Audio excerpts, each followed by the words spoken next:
प्राचीन समय के एक छोटे से गांव में ऋषि मार्कंडेय तपस्या में लीन रहते थे। वह भगवान शिव के परम भक्त थे और उनका पूरा जीवन शिव जी के नाम का जप करते हुए बीत रहा था। उनकी साधना इतनी गहन थी कि गांव वाले भी उनकी भक्ति को देखकर प्रेरित होते थे। लेकिन एक दुखद बात थी कि उन्होंने अब तक संतान का सुख नहीं देखा था।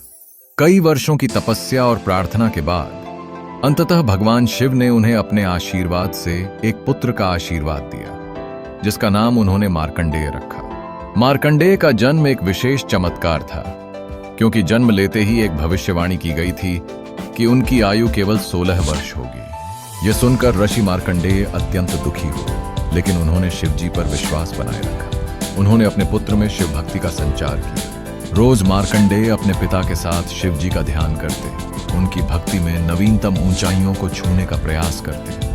उनका उद्देश्य अपनी 16वीं वर्षगांठ को किसी भी प्रकार से अपने जिस्म की सीमाओं से परे निकलने के लिए भगवान शिव के दर पर जा पहुंचने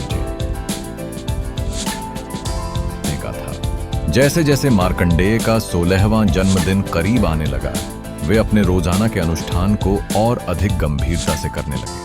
उन्हें यह यकीन था कि केवल भगवान शिव की कृपा से ही वे अपनी आयु को बढ़ा सकते हैं। जब उनका जन्मदिन आया तब यमराज, जो मृत्यु के देवता थे, उन्हें लेने आए। लेकिन मार्कंडेय ने भय की जगह भगवान शिव का नाम जपते हुए शिवलिंग को गले लिपटाकर प्रार्थना की। उनकी निस्वार्थ भक्ति और साहस देख भगवान शिव प्रकट हुए। मार्कंडेय मेरा भक्त है और मैं उसे अमरत्व का आशीर्वाद देता हूं।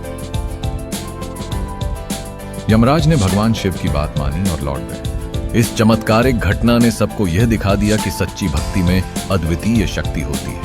भगवान शिव के आशीर्वाद से मार्कंडेय चिरंजीवी बन गए और उनकी कथा श्रोताओं के लिए एक प्रेरणा बन गई। उनकी भक्ति और भगवान शिव के प्रति असीम विश्वास की वजह से ही उन्हें अमरत्व प्राप्त हुआ और उनकी कहानी सदियों से सुनी जा रही है।